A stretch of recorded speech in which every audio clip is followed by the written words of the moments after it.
Hello there, Intendant S here with another video. This time I'll be reviewing a book, the subject matter of which has had deep significance and meaning to me. I'll preface this by saying just a very little bit about myself. I'm a child of the 80s and 90s. In fact, I was born at the very literal tail end of 1979, so such I've been around for a decent-sized chunk of the computerized age. The very first computer I ever used was an old Texas Instruments. I can't remember the model, but I do know that it used those old cassette tapes as a storage medium. I don't think I was even in elementary school at that time. Anyway, a few years later, my dad brings home an Atari ST. I fell in love instantly with it, and I used it all the time. It was during this period that I was introduced to Sierra Online. I won't go into any real detail of my story for reasons that I'll get back to later. Suffice it to say, those games were a constant part of my life to this day. Now, you may be wondering what all of this has to do with a book. No, it's not a book about the Atari ST. I already backed one of those on Kickstarter years ago. No, this is a book about the history of one of the greatest gaming companies of all time. Or, at the very least, one that has a real impact on the industry to this day. It's no secret that I'll instantly pledge you any Kickstarter or just crowdfunding in general campaign that has anything to do with this gaming giant. So, when I heard that there was going to be a crowdfunding campaign for a book about Sierra, I jumped at the chance to get a hardcover copy. Now, there have been other campaigns that tried to do something with the Sierra alumni and the company as a whole, but most of those sank worse than a dirty gym sock filled with Limburger cheese left out on a hot summer day for a week. I won't say which ones out of common courtesy, but hardcore Sierra fans probably know which ones I'm talking about. So, anyway, what made this campaign stand out from the rest?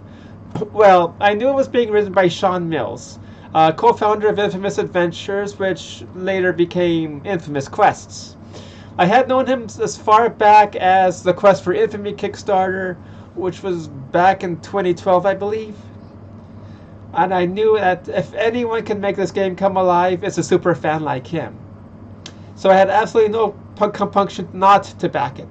And believe you me, I do not regret giving my hard-earned money for it. As you can see, the PDF, this is a hardcover copy, but the PDF was released to backers in the middle of July, which was about a month ago as of the time of this recording. And as soon as I got my copy, I had to start reading it. I spent the lion's share reading during just one weekend. I just couldn't put it down. I devoured the book in just a few days. Well, not literally, as you can see. It's a metaphor, obviously. I mean, I have the book.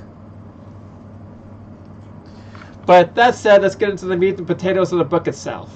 As the title suggests, it's the history of Sierra Online. It covers a huge chunk of the timeline of the company from the early days of, say, Mystery House and the other very early games done by Ken and Roberta Williams by themselves, all the way to the closing of the development studio in 1999.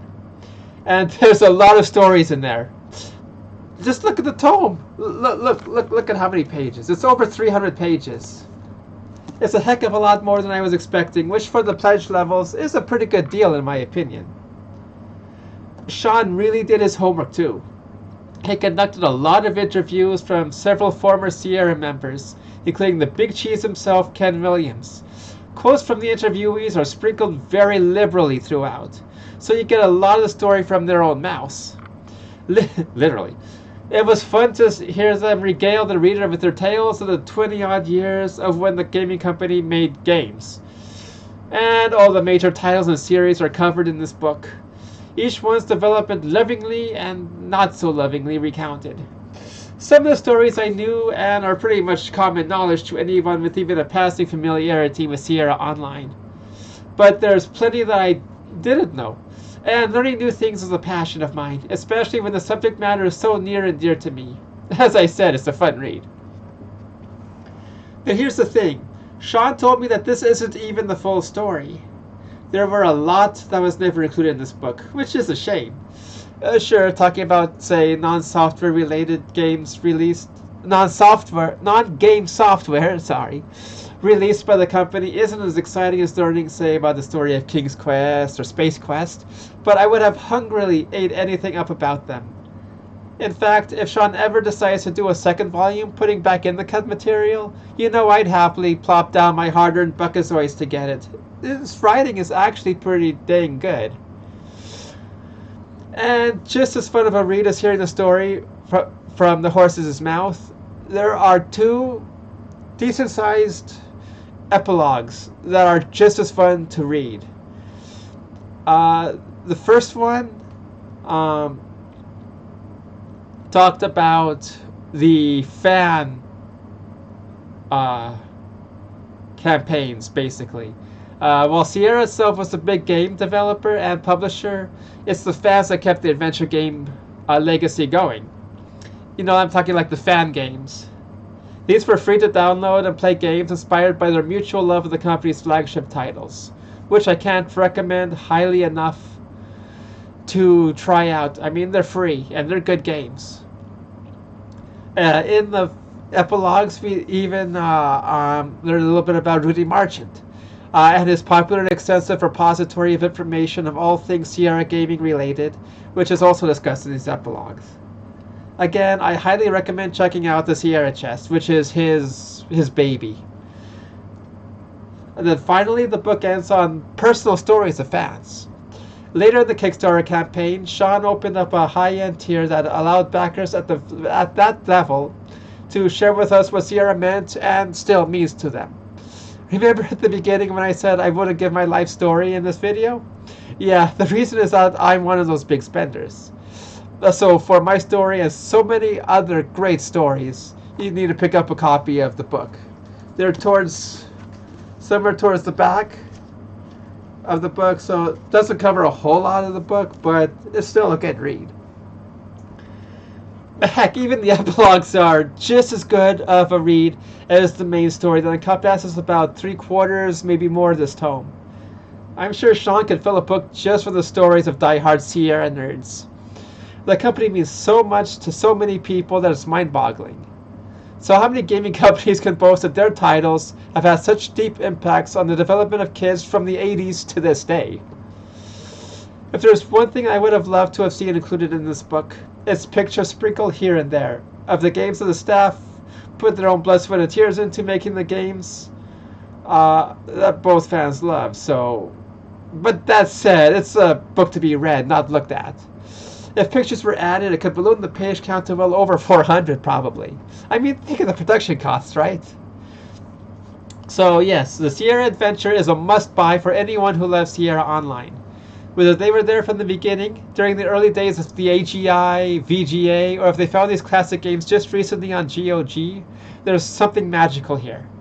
And to hear the story from first-hand sources was well worth the time spent perusing these pages. As I said, I got most of it read in just a weekend when I'd spent most of my free time just watching Netflix or playing games or something. So, if you were a backer, I do hope you enjoyed it as much as I did, and if you found out about it through this video, do yourself a favor, go to the store page and buy at least the PDF version. It's worth the money. So, after reading the book, I now have the incredible urge to go to GOG, download the fine collection of games that are on it, and just play through them for I don't know how many times I've played through them. So that about covers the history of Sierra Online, as written by Shawn Mills, without spoiling too much of the book. I'll just end this video by giving some sage advice that I and so many others have learned through the works of these madmen and women. Save early and save often. Bye.